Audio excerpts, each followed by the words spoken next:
What is going on, everyone? I am back with the timing setting edition of the Yamaha 250 outboard engine. Got my two helpers here. This is Castle. This is a dog we washed, and that's Angel. They are the best two dogs together that I've ever seen, and they're helping me because they're pretty tired of Mesa King jumping all over them. So anyway, we're gonna get back to this.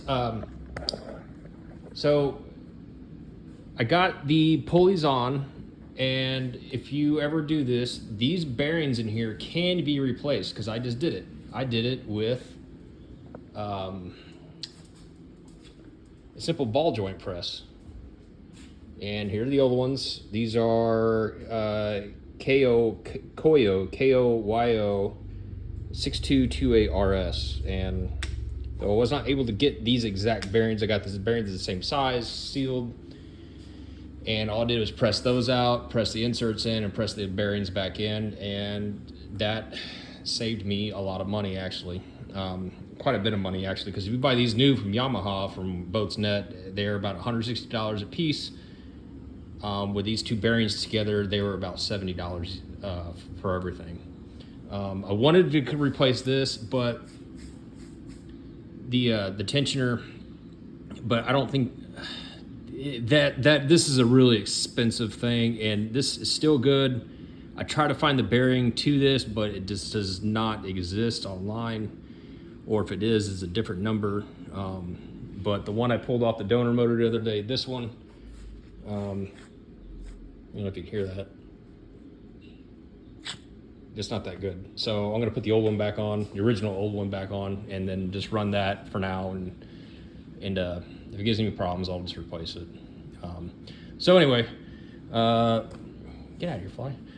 So what we got to do first is you're gonna line up on the port and starboard side. So this is gonna be the starboard side. You line up the 1 marks to each other, and on the port side, you're gonna line up the number 2 marks to each other. Now, I can be very careful when you do this because this is an interference motor, and the valves will come in contact with the pistons. I did this very, very slowly, and it did kind of bump it a little bit, but nothing to be concerned about. So I'm just going to continue on.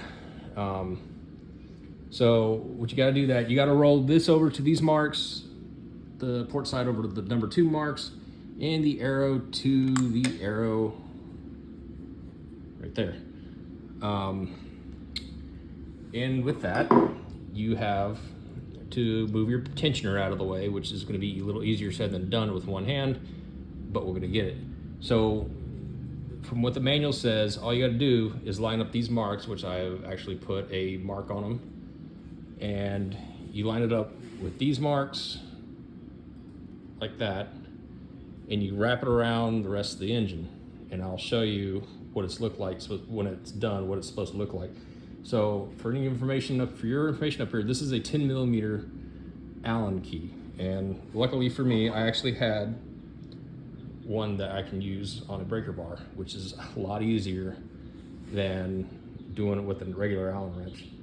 So we're gonna get started on that and get this thing set up.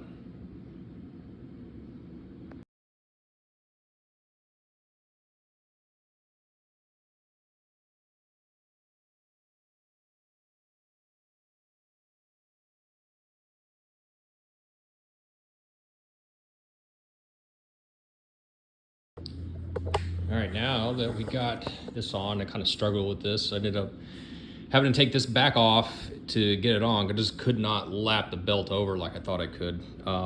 But our timing marks on the belt are lined up in their positions. That one's there with that one with the original factory mark. Same with that one, and that one.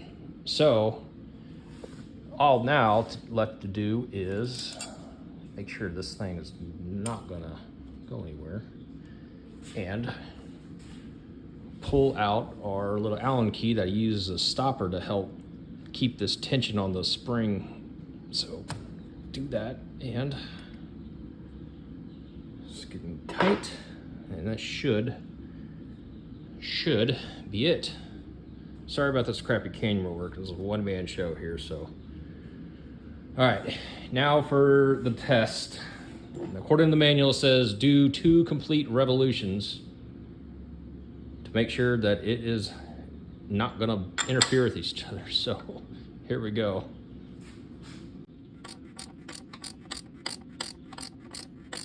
There's 1. There's 2. All right, looking good to go.